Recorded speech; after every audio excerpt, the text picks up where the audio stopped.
পাশে থাকবে সবাই।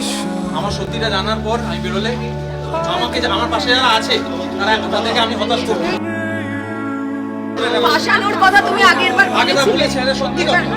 He starts going through my phone. He discovers that I'm talking to somebody. ওর একটা ego hurt হয়েছিল ওই মোমেন্টে। এখান থেকে দুটো জিনিস আমাদের শেখার, আমি আরেকবার সাম আপ করে দিচ্ছি। ছেলেদের জন্য যেটা মনে রাখার বিষয় সেটা হলো যে তোমার সম্পর্ক যত গভীর হোক না কেন, তোমার সম্পর্ক যত দিনের হোক না কেন, যত বছরের হোক না কেন, একটা জিনিস সবসময় মাথায় রাখতে হবে যে যদি তোমার গার্লফ্রেন্ড বা তোমার ওয়াইফ যদি অন্য কোনো পুরুষকে এন্টারটেইন করে, সেটা কথা হতে পারে, দেখা করা হতে পারে, বা বাকি অন্য জিনিসও হতে পারে, যে মোমেন্টে এন্টারটেইন করছে সবসময় সজাগ থাকতে হবে যে এই সম্পর্ক কিন্তু আগামী দিনে মাইট কাম টু অ্যান এন্ড, শেষ হওয়ার জায়গায় চলে আসতে পারে।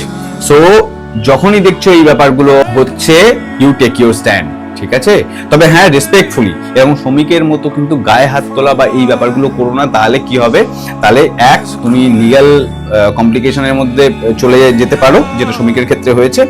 আর যদি সেটা তোমার ক্ষেত্রে নাও হয়, তাহলে তোমার যেহেতু ইমোশনাল, এগুলোর মাধ্যমে তোমার যেহেতু ইমোশনাল রেগুলেশনটা টেস্টেড হচ্ছে, যেহেতু তুমি ইমোশনের উপর বেস করে একটা রিয়াকশন করে ফেলছো, এগুলো সিগন্যাল যাচ্ছে মেয়েটার মধ্যে যে তোমার মধ্যে ইমোশনাল রেগুলেশন নেই।